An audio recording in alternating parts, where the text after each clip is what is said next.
دلته بوداپست کې مو د افغان بهار په نوم باندې یو افغان رستوران مو پیدا کړی دی. دلته ورځم چې د افغان رستوران کې څه شی دي، څه شي پخ کړي دي افغاني، خو من ته په عکسونو کې مې چې ولیدل ښایسته بولاني هم لري، قابلي پلاو هم لري، ازبک پلاو هم لري او ښه شیان سمبوسې هم لري. نو ما سره اوسئ، زه دننه ورسم چې څو کسان پکې کار کوي، څه رقم رستوران دی، له ما سره اوسئ.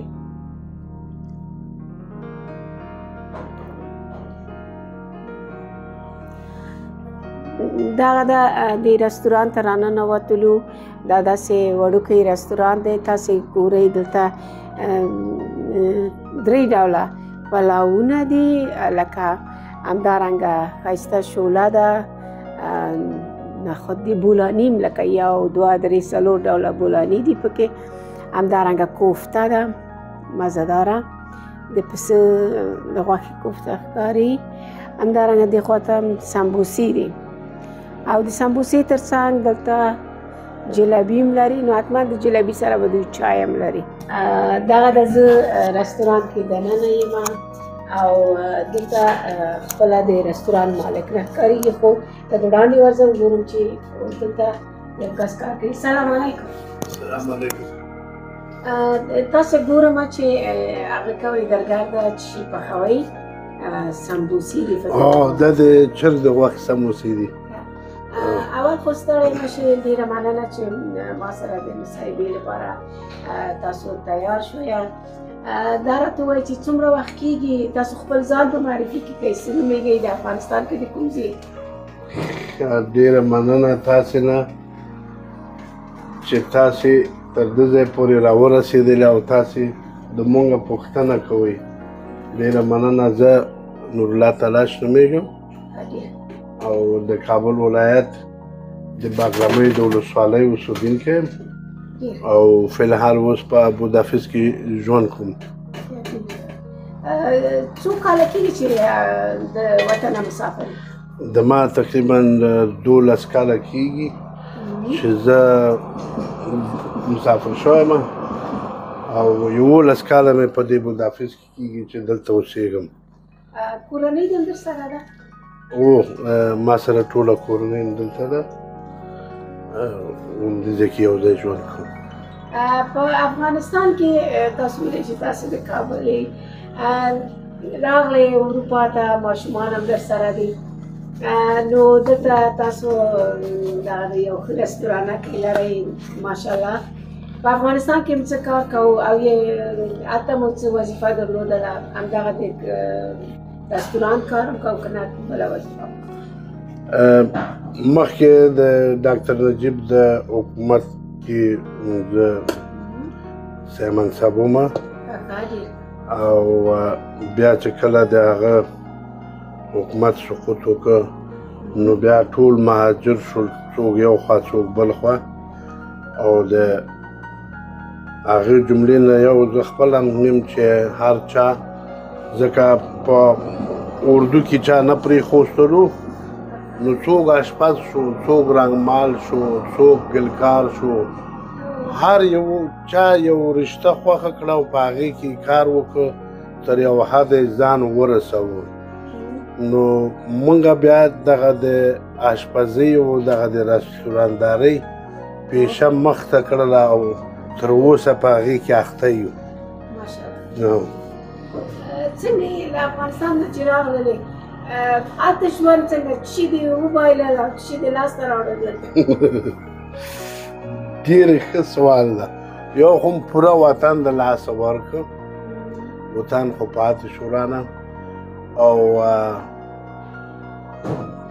نو اوس په وطن کې خاص ډېره کمه ځمکه راته پاتې ده، او دلته چې کله راورسېدلو یعنې چې هر څوک په هر ملک د ژوند جوړول د سره ډېر سخته کار ده او ډېرو ستونزو سره مخامخ کېږي سړی، خو فضل د خدای ده مونږ سره د دې چې ډېرې سختې ولیدلې.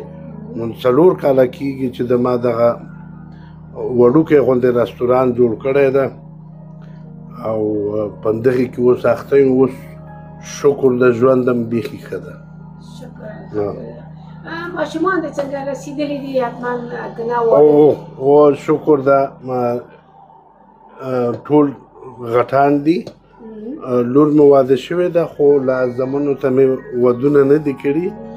نو انشاءالله کوشش کوي چې داسې یو سم ځای پیدا کړو او سمه کورنۍ سره مخ شو. نو انشاءالله د هغو به هم کور ودان کړو. هغوی هم همدلته په دې هنګري کې سره کاروبار کوي که نه لور یې واده وکړي؟ نه، لور مې چې واده شوې ده هغه اوس په لندن کې اوسېږي او یو زوی مې په سویډن کې ده. دلته ما سره مې صرف یو زوی ده، مشر زوی مې ما سره ده دلته. هغه هم په توریزم کې کار کوي او ماشاءالله کار یې ډېر ښه ده. بس اوس نو پراته یم دلته. نو چې تر څه وخته به اوسېږو دلته او الله دې خیر کړي. نور ډېر ښه. تاسو څنګه دي نرخونه دلته خلک چې شرب خوښوي؟ تاسو لکه ما ولیدل داسې 3 رقمه پلاو ماته کېدې لکه قابلي پلاو شو، ازبک پلاو شو، ساده قابلي پلاو شو، بریاني ده. بریاني شوله لکه تندو تیزه او همداسې پېښورۍ سمبوسې شولې، جلبي ده، همداسې کوفته ده او چکن کراهي ده. خلک کوم شی ډېر خوښوي؟ اولاد داسې ده چې د افغانستان خواړه ټول ښه دي خو بدبختي دلته ده چې دا خلک د دغه خوړو سره اشنا نه دي. دلته اوس ډېر پخوانه ترکانو او عربانو دوی دا رستورانونه جوړ کړي دي. هغو سره یې غټ واړه اشنایي لري. لیکن د افغاني خوړو سره اوس پس د 3 کلونو دا خلک لږ اشنا شوي دي چې دا مثلا پیرکي غواړي. ټول شیان په د هر چا خپله خوښه ده مګم ډېرې خوښوي.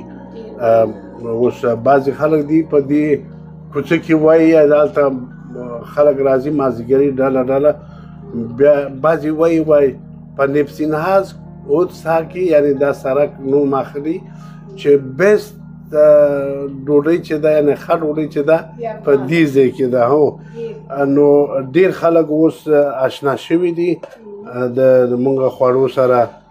بس شکر ده اوس ښه ده کاروبار. شکر چې تاسو دلته نور افغانان دي داسې افغانانو سره دا څنګه ده لکه د افغانستان غوندې هماسې مینه‌ناک دي که نه دوستانو پیدا کړي دي او یا د تاسو د رستوران بغیر بل کوم رستوران شته د افغانانو؟ د افغانانو بل رستوران خو داسې په افغاني نوم کې نشته ده خو افغانان ډېر رستوران لري. څوک هندي ډوډۍ پکې خرڅوي، څوک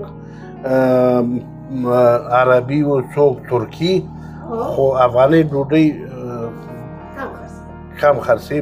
ما لیدلې هم نه دي بل ځای کې. او یو بل رستوران ده هغه نو د محفلونو ده چې افغانان پکې محفل نیسي.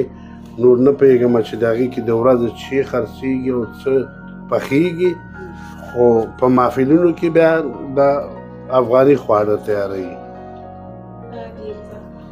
څنګه د مېرمن د افغانستان کې خپلوان او خپله کورنۍ یادوي نه یادوي؟ او تاسې چې تر کومه ورځې نه دلته راغلي کوم وارې افغانستان ته تللی یې او که نه؟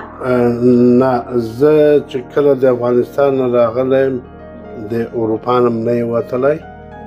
زه که تللی یم جرمني ته، هالند ته، دغه اروپایي ملکونو ته تللی یم، سویډن ته، اتریش دې ځایو ته تللی یم. خو زه مېرمن مې 2 ځله که 3 ځله تر اوسه پاکستان ته تللې چې د هغې کورنۍ مورې او خویندې هلته دي. بس اوس ویزې نه ورکوي. پاکستان که نسه کالې هم تلله او هغه ویزې بندې کړي دي. نو دغه مشکلات شته ده. تاسې داسې معلومیږي چې تلاش صاحب تاسو لګیا یې تازه پخوئ؟ زه هره ورځ 5 بجې د سهار راجګېږم او تر ماښامه پورې تازه خواړه جوړوم. هره ورځ د مونږ شی انشاءالله چې پکې زاړه شی به نه وي او هره ورځ مونږ تازه پخلی کوو. تلاش صاحب دا څوک مسافر شي یا ډېرې سندرې اوري یا غمګین شعرونه یا ټپې وایي، تاسو څنګه پښتانه خو زیات ټپې وایي، تاسو دې شعرو سره مینه لرئ که نه؟ زه پخپله یم شعرونه لیکم ماشاءالله ماشاءالله او پخپله دلته هم زمزمه کوم چې کله تنها اوسېږم. ماشاءالله. او د ما خپله یو کتاب ده په نوم د اوښکو جام، چاپ شوی دی شاعري، هغه چاپ شوی ده. او یو کتاب بل مې په کمپیوټر کې ورته وایم چې هغه بند پاتې و، یعنې چاپېدو چې موږ دې خوا راغلو نو هغې نه زه نه یم پوه چې چاپ شوی دی که کمپوز ته دې ورکړی و؟ کمپوز ته مې ورکړی و، د هغه نوم و اوښکې لارې لارې. نو او یو څه تقریبا یو 2 کتابه ما دلته په دې هنګري کې لیکلي، نو خو د دې اوس داسې ځای هم نشته دلته چې هغه زه ورکړم چې هغه کمپوز شي او بعضې کته پورته و دا سیلابونه بندونه کته پورته شي که نه، نو په دغه حساب کې پاتې ده. نو خدای دې خیر کړي چې کله ژوند وي بیا به وګورو چې هغه به جوړ شي. نن سبا لکه په افغانستان کې ډېر چاپخانې دي چې هلته کتابونه درته کمپوز کوي، چاپوي هم درته انشاءالله. که نه موږ به درسره مرسته وکړو، زمینه به برابره شي درته له خیره.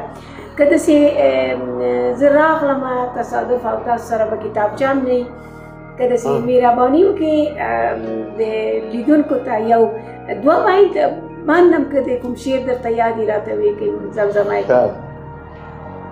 زه به یو شعر ووایم چې هغه مې ډېر پخوا لیکلی ده او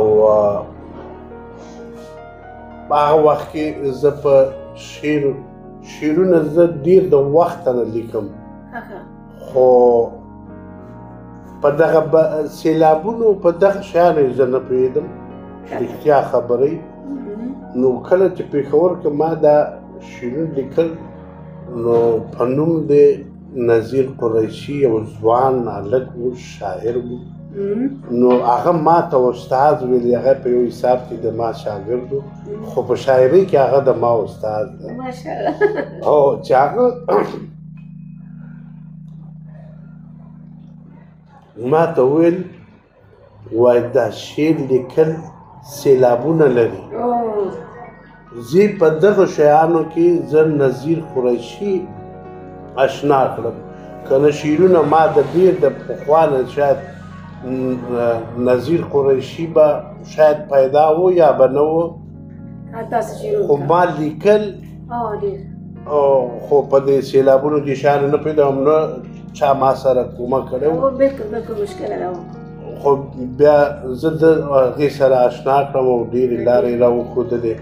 خو زه به یو شعر درته وایم چې هغه په 1466 کال کې چې کله د ما وظیفه د کجکي بند د فابریکې کې وله، یعنې بند د برق کجکي کې وله، چې ما یو شعر لیکلی و، هغه اوس په دې کتاب کې مې چاپ ده چې وایي پاس د غرونو په سر قبر راته جوړ کړئ، سره بیرغونه مې هم د شناخت خواته جوړ کړئ، چې د لرې نه د هر چا په نظر شم، تر ابده دا د تلاش پوه کړئ. نو دا خو نه ما وبخښئ، تاسو مې په ژړا کړئ.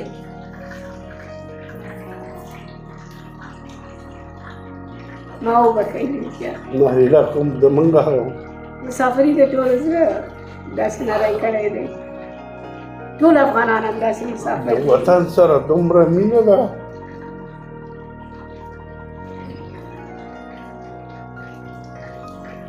پوهېږم زه تاسو درک کوم ډېر وبښئ ما هیله کوم